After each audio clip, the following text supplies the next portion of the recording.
Hi, it's Stephen Budden at Classic Typewriter. So this is a 1964 Smith Corona Classic 12, and I'm going to give a little tutorial on this because you purchased something similar.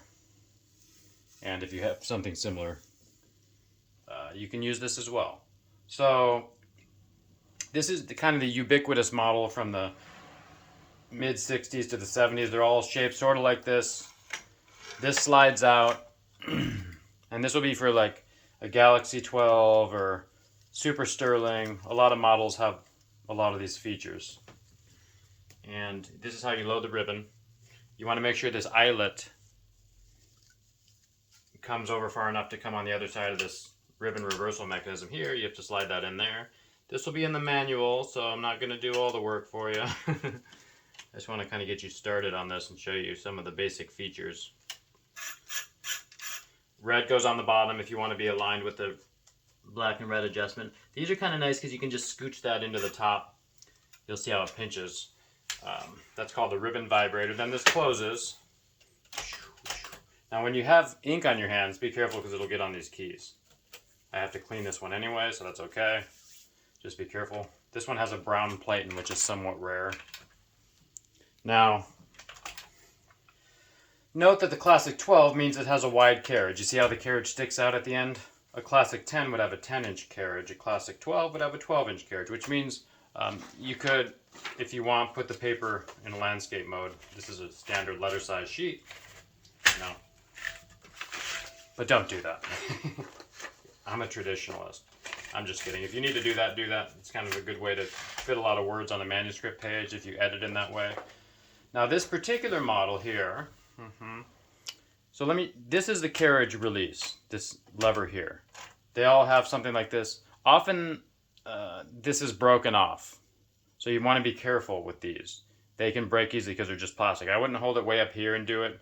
Give it a nice full-fingered hold. If it ever breaks, you can kind of glue it and clamp it back on and it might hold. I thought that was a crack, but it has like a scratch in it. Now, this will either have, you see how this ratchets line by line? This is how you feed the paper through. If you want to feed it without that ratcheting, you can flip this down. That'll release this little tiny switch here. That'll release the ratcheting. Or you can pull this out, and that releases the ratcheting as well. Some of these will have a button here you'll push in to get that feature. Now the reason that works like that is because you can, Smith Corona was nice because if you had to work on the plate, and you can essentially pull this out with in one fell swoop, which is kind of nice. And you put that back in and click it. So that's really easy if you need to clean that or anything like that. You also don't have to mess with that ever. This fold up, that's the paper support. This is the left and right margin. You push it to adjust it. Not to be confused with the tabs. And this is the left side paper guide. That just makes it a little bit easier to feed in. If it feeds in kind of crooked, let's do an example. You can release this paper bail that releases the rollers, and then you can straighten it out. See, all these little switches do something. They're not just eye candy, though they do look beautiful.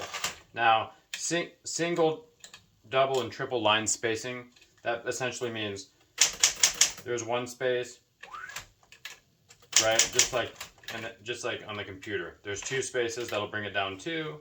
I'll bring it down 3. So how a typewriter works in general, if you haven't used one, you type,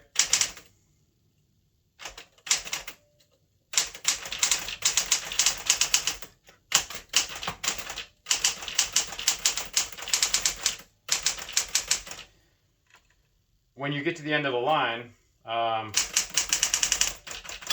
you hear that bell? That bell signifies that you're a few points from the end of where the right margin is. That's how you're going to know you need to kind of wrap up your word. When you hear that bell, you usually wrap up a word, return the line. So on a Selectric, you push return, it goes ding by itself. On a typewriter, this lever changes the line, then this returns it to the beginning of the line. So it's kind of in one motion. You can get really fast with it. Now you'll notice that's partially red because when you first load a ribbon, the tension's not usually quite right. So, you know, we get a little lazy with that. It does tend to work out. These will come in 2 typefaces generally, Pika and Elite, and they're about 10 and 12 point font in computer terminology. The typeface, and the 12 characters per inch is the smaller one because you can jam more characters into an inch. Now the interesting thing about this one, it has a half space. These are the tab keys here. So you can set a tab, and that means when you push this tab button, that it'll go to wherever you set the tab, right? So if you want to type, if you're typing a poem, then you want to tab back to that area, which I think I have another one. Yep. And if you want to clear them, you hold down the clear one. You can drag it all the way across. It'll clear all of them, or you can just set clear one at a time. I don't love these. It used to be that tabs were kind of built into the back and you moved them around physically on the earlier Smith Coronas. Then they built it in with these switches in the 50s. It's not always the most reliable thing. When you get to the end of the margin, boom, you may be like, oh, I want to type in 2 more letters. You use this margin release, MR, and then you can put a few more letters in. This is called a basket shift. You can see when you shift to other letters, it moves the mechanism inside there. Basically standard in Smith Coronas since like the 30s, but most models didn't have this till the 60s, 50s or 60s. And you can lock into capital letters like this, or these alternative characters. These 2 keys on the end are kind of interesting. They're red for a certain reason because you can change them out.